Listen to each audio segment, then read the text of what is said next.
खुलुमबाय गोजोन फुंबिलिनि बयनिसिमबो गाहाम हामलायनाय जासिहरनाय जाबाय। बे समाव आं नोंथांमोननि सिगाङाव गोदान रादाब लाना फैलायबाय। अन्नानै भिडिअखौ स्किप खालामालासे जोबजासिम नायलांदो। दिनैनि फुंबिलिनि मोननैसो गाहाम खौरांफोरा जाबाय।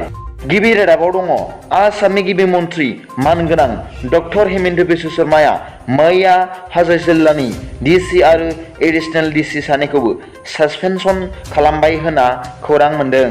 रादाबनिफ्राय मिथिनाय बादिब्ला सासे सुबुङा स्कुटिजों 4 लाइन लामाजों उल्था साइड जानानै सालायबोनायखौ होसो होसो बुनायनि थाखाय डिसि आरो एडिशनेल डिसि सानैखौबो सासपेनसन खालामनाय जादों होनना आसामनि गिबि मन्त्रि बिथाङा निउज पर्टेलाव फोरमायदों। बिथाङा फोरमायदों दि साधारन सुबुंफोरखौ इनाय खालामनायखौ सहायनानै थानो हाया आरो बेबादि इनाय खालामनाया मोजां सुबुंनि आखु नङा होननानैबो बिथां गिबि मन्त्रिया फोरमायदों। नैथि रादाबाव दं भारतनि गाहाय मन्त्रि मानगोनां नरेन्द्र मदि बिथाङा मैया बिस्थिबारखालि बावैसो साननि उनाव जानो गोनां 36थि नेशनेल गेम्सखौ आहमेदाबादाव थानाय नरेन्द्र मदि स्टेडियामाव बेखेवनानै होबाय होनना टाइम्स अफ इन्डिया रादाबनिफ्राय मिथिनो मोन्दों।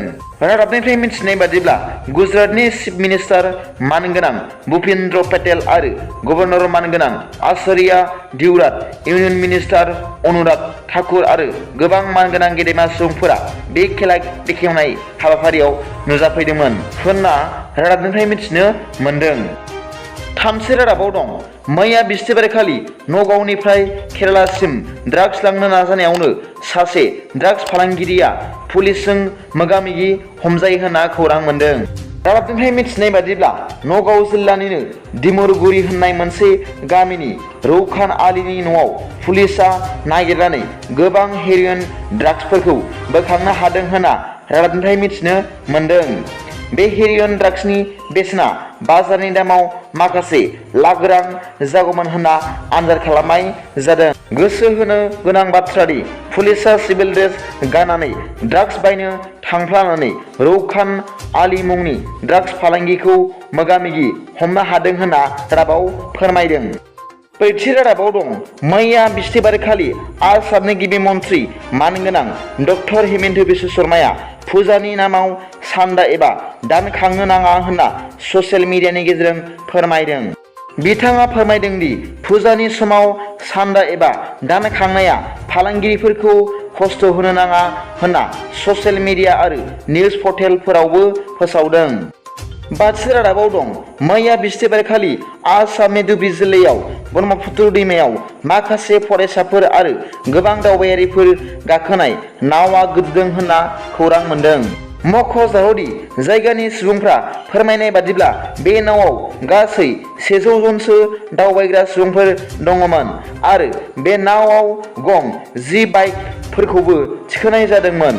नावआ धुबरी जिल्लानि 3 किल'मिटार गोजानाव थानाय आदाबारि होननाय मोनसे जायगायाव गंसे दालांनि खुन्थियायाव सौदावहैदोंमोन आरो बेयावनो गोदोदों होनना रादाबाव फोरमायदों। 15 जन सुबुंफोरखौ दासिम एबा खौरां बुथुमनाय समसिमाव रैखा खालामनो हाबाय होनना रादाबाव फोरमायदों। दथि रादाबाव दं मैया एडभकेट जेनेरेल गभ अफ आसामनि बिथां देबजित सैखियाजों बिटिआरनि गाहाय मावफुं सोद्रोमा प्रमद बर', लेङाइ गाहाय मावफुं सोद्रोमा गबिन्द बसुमतारी, मावफुं सोद्रोमा रन्जित बसुमतारी, एमएलए लरेन्स इस्लारि, बारग' एमएलए सान्डि बसुमतारी, एनडिएफबि आरनि गाहाय नेहाथारि बि अनजालुमोननि मोनसे हानजाया एनडिएफबिनि गायसनगिरि रन्जन दैमारिखौ जोबथेसालिनिफ्राय उदां खालामनायनि सायाव गोथौ सावरायलायो।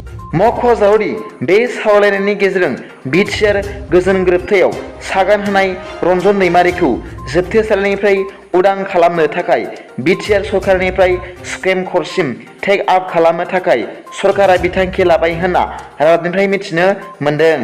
फुंबिलिनि मोननैसो रादाबफोरा दा बेखिनियावनो। भिडिअखौ मोजां मोनदोंबा लाइक आरो साबस्क्राइब खालामाला आरो बेल आइकनाव थुनानै हो जाहाथे आं गोदान गोदान निउज आपडेट लानानै फैब्ला नोंथांनियाव सिगांग्रो नटिफिकेसन सौहैयो। गाबोननि फुंबिलिनि रादाबाव नोंथांमोनखौ आंनि चेनेलाव गोसो गोथारै बरायहरनाय जाबाय। गोजोन्थों। जै बर' हारिनि